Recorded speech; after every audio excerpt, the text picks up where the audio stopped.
start with this upper eyelid study? Now, everyone has this dilemma, how to start your eyelid surgery practice. So we try to give different questions because anatomy is boring. Okay? We all know anatomy, we all finish our MDs. So the reason we kept these kind of questions is that because everybody has a question. That question even I had when I started my practice. So what best part is that we are maxillofacial surgeons. The advantage is that we do a lot of trauma. Right? We get a lot of orbital trauma also. So now whenever you get a supraorbital fracture or a lateral orbital fracture, you have the chance to approach through your supraorbital incisions. Because luckily for most of you, trauma is in young people. So they've got good creases. So you just follow the crease, go in, follow your instincts, follow your anatomy. First thing you'll find is skin, muscle, orbital septum. You don't puncture the orbital septum, you do a blunt dissection, go superiorly, you immediately find the supraorbital rim. And this incision is so flexible, the tissue is so lax, the skin of skin is so lax that you can actually expose right from your medial part. No, in fact, I've exposed up to your nasal part. From nasal part all the way till the lower part of your lateral orbital rim. You can expose it. So, two things happens when you do like this. One, you practice for an upper eyelid surgery. Second thing, the patient's attendants are very impressed. You've done a surgery without a scar. So what did you do? No, I just did through how we do with eyelid surgeries. So now you put a seed inside your patient attendants that you do through eyelid surgeries. And that thing stays in them. Your nurses see you doing the surgery. So they would want maybe the older nurses, doctor does surgery like that. Maybe we can ask him, can you just do a little bit different for us? So I started that way. I started doing a lot of my trauma surgeries in an aesthetic way, as a practice for me, and as a bit of show off to my staff. See, I can do it scarless. Right.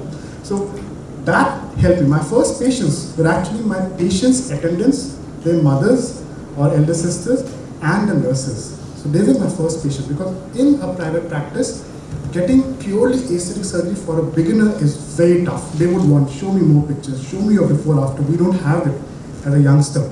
So trauma is where you can actually start your eyelid surgery. So that was my stepping ground into aesthetic practice, the eyelid trauma. Okay, so thank you, sir. So how do you determine the precise amount of skin cutting? Like how much to remove the skin? So now, as I told you in the beginning of my video lecture, is that you have to decide your treatment plan. So when you're going for Caucasians, it's pretty straightforward. You have to keep your inferior incision line at 10 millimeters. There's no yes or no, left or right. It's straight away, black and white. Inferior part is 10 millimeters from the lid margin. Okay, 10 millimeters. Now the superior part, you have to leave total of 2 centimeters of skin at the end of your surgery from the inferior part of your eyebrows and the margin, lid margin, so 2 centimeters. So now imagine here, you've got, say, after stretching it, you have 3 centimeters of skin from the margin till the eyebrow margin. So that means you can take out around about 10 millimeters of skin, right? In Caucasians, you keep it at 10 millimeters, the first incision.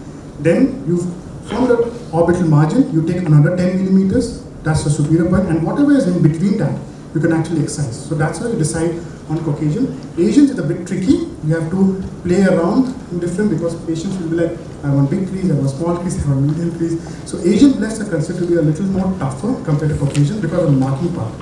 But Asians, yes, you start with 5 millimeters. You go as high at the max, maybe around about 6. In case of older people, you go to 10. So there it varies. In Caucasian, it's always 10 millimeters. I think you have already answered this question, sir. It's like, which is better? Yeah. Should I use a scalpel or a different incision? I said as it's point image delivery. So, company no, I don't use any high-end company. It's local. I prefer few instruments. I prefer to have locally sourced because it's easy to repair them. But yes, if you have a lot of money, you're very rich, then you can go for Element. That's a very good device. Radio fingernails, I think most will have local. So it's simple machine will do. You don't need very high-end. Just radio fingernails. So how do you decide whether to remove or the reposition of the fat patch? Again, in the previous one, the last slide, I showed you how to decide where the hollowness is there, where the hollowness is not there. So if you have hollowness, always think where you can utilize the fat pad. First thing, never think of straight away cutting and throwing out the fat pad, because as we grow old, we are going to lose fat. You don't want to have hollowness, because once you have hollowness, because you've taken out the fat, you cannot replenish it. Now then you start either with fat grafting, which is again not very reliable, or you start with fillers, so which is like a lifelong treatment. Ideally you should not think of cutting and excising the fat. You take your time, plan, take the pictures, go back, look at the pictures, plan properly, and then you decide. Always mark out, try to find out where are the hollow areas where you can volumize it. A good eyelid will always have good volume, not excess, but it will be a voluminous eyelids. So you have to make sure and find out where the hollow areas are before you decide to cut or reposition the fat. My next question is, if your patient complains about the asymmetry post-op, how do you manage it? So this has to come at your consultation itself. No one has symmetrical eyelids. Okay, you take your pictures. At times, if you have a very finicky patient, take measurements with the caliper, show it to them that you have asymmetry. It's natural to have asymmetry. So when you're consulting it, show them the asymmetry which is there already. And with proper surgical technique, you will not create asymmetries as long as patient does not have any bad habits like smoking, which can lead to uneven scarring. So you have to make it out a point to tell the patient that asymmetry is there already and it's going to stay even after the surgery. So you have to make a point during the consultation itself. So what are the most common complications and how do you handle them? So thankfully we've not had much complication, I guess. But few things that can happen. It has happened with me as a beginner. It has happened at my hands of my fellows. They've cut their LPS. Okay, I've given free hand to my fellow and they joyfully cut their LPS. So you have to repair. You don't have to panic. LPS cutting just put sutures. So that is one complication that can happen. The second one I told you, if you're callous in your treatment planning, you take out too much of fat, you get a lot of hollow eyes, then you have no option but to stick with your fillers or fat. And the other complication, one is that you will not encounter in Caucasians, but you will encounter in the Asian population with Mongolia eyes, is that they're trying to create a crease now. In Caucasian, crease is already there, so it will always form. But in Mongol eyes, sometimes the scar does not form and you end up losing the crease again. So after surgery, they may come back. It happened with me in one surgery till now, that we've lost the crease on the other side. One side a beautiful crease, one side we just lost the crease at all. So there I know, there is something wrong where the patient is not forming any scars.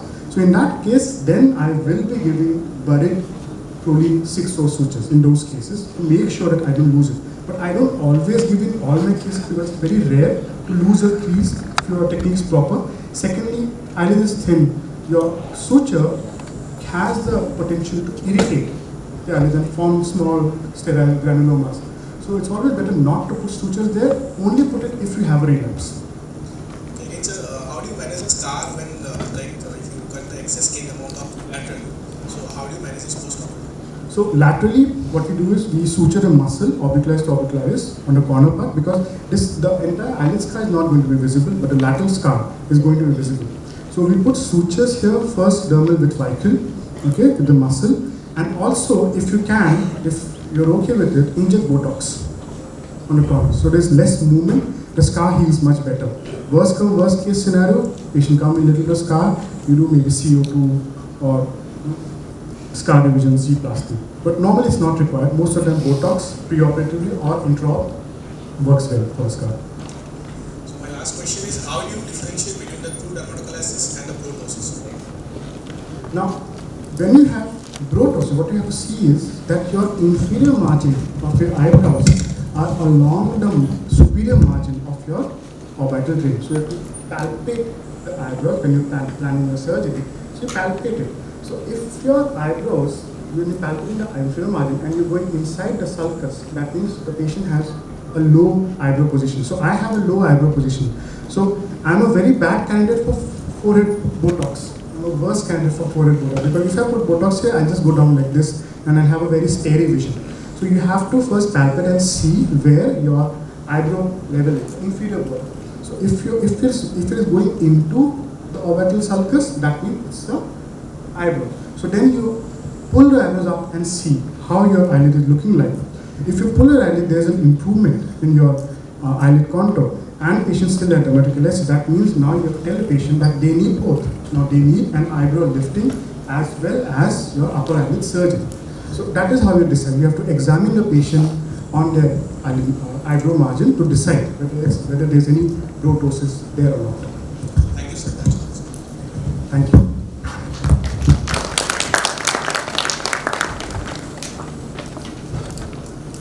Time for a couple of questions? Yes. Local anesthesia for So what kind of local anesthesia? where to inflict? Where to inject? There are two ways how you infiltrate local anesthesia. I use normal plain lidocaine, that with what do you call it, with adrenaline 1:80,000. Plain lidocaine, what we use for regular minor surgeries. I use that. You can do two things. Either you can inject on the supratrochlear, the depression that you get, you can inject there. Or what I do is, it's a loose skin, so the anesthesia really doesn't create much pain unlike other areas. So in fact, I inject directly on my surgical site. So that does two things for me. One, it causes hydrodissection, and there is adrenaline, so you see my clean fields. So they're partly because of the local anesthesia also. Okay, so that also helps in certain amount of hemostasis, and also it increases the bulk of your eyelid. So you have now more space to work with and more margin for error. So direct incision is best. How many ml per eyelid? One is enough. One ml does the job. How do you manage or prevent the leg falls? See, so the standard protocol is that you have to leave around about 2 centimeters of skin at that immediate intro. So immediate after surgery, that's 2 centimeters. So that's the minimum that you have to do, because eyelid is going to sag, the skin is going to expand, it's going to sag more. So you will, when a patient comes back to maybe after a year, you will see that instead of 2 centimeters, it's around about 2.5 centimeters. So if you leave 2 centimeters, even if you have lag of thymus at that point of time, that's normal. It's accepted. Yeah, you do that. Your eyes is, you'll have little difficulty in closing your eyes. Again, it's only, mainly in my cases, it's only in the Caucasian patient where I have to really explain them, because in Asians I leave more than that, but we don't want high case. So if you're a Mongolian patient, then I don't really need to explain the lag of thymus because it doesn't happen. But in case of Caucasians, I do tell them that we'll have little difficulty. In fact, in case of ptosis surgery, it will be literally like open eyes, but it relaxes. So you have to leave 2 centimeters minimum, always. Sir, in case of the Caucasian eyelid, which we mostly encounter in the aging patients, we don't usually need to create a crease. Like surgery that you showed very beautifully was for an Asian who needed another crease to be created.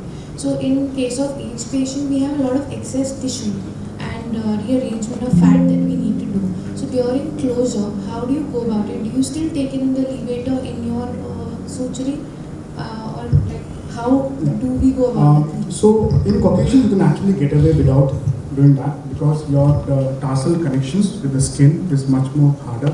You get a lot more higher tarsal plate that's much more wider, so you're bound to get a crease.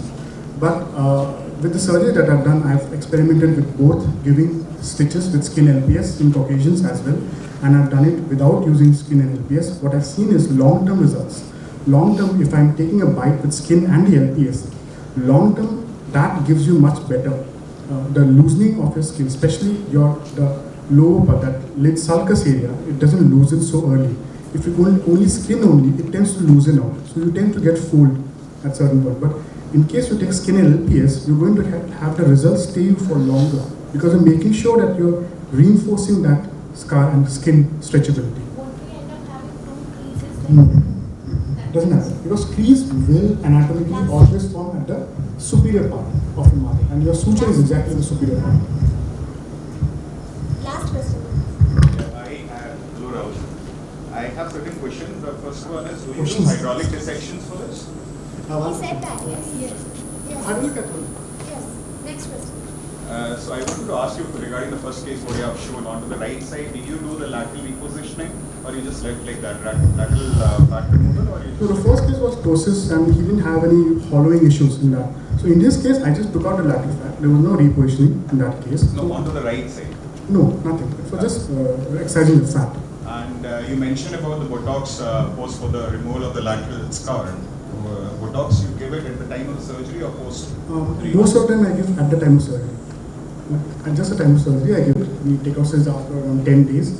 And by the time the action has already started taking place. And, So intra, I give it. I just wanted to know regarding the plication when you reposition the fat, how you take the layers for the plication? The LPS plication. Yeah, LPS plication. So LPS plication is nothing, just anterior superior margin of my tarsus I'll mark, and then I'll see how much amount of ptosis the patient has. Let's suppose the patient has a ptosis of say around about 3 millimeters from the pupil. It's like just 3 millimeters above, and I need to have maybe 2 millimeters or 3 millimeters superior. So suppose I need 2 millimeters of opening of the eyes extra. So I'm going to keep account of my relapse happening. So what I'll do is I'll be taking around about 2 millimeters extra from the amount of opening that I want in my aperture.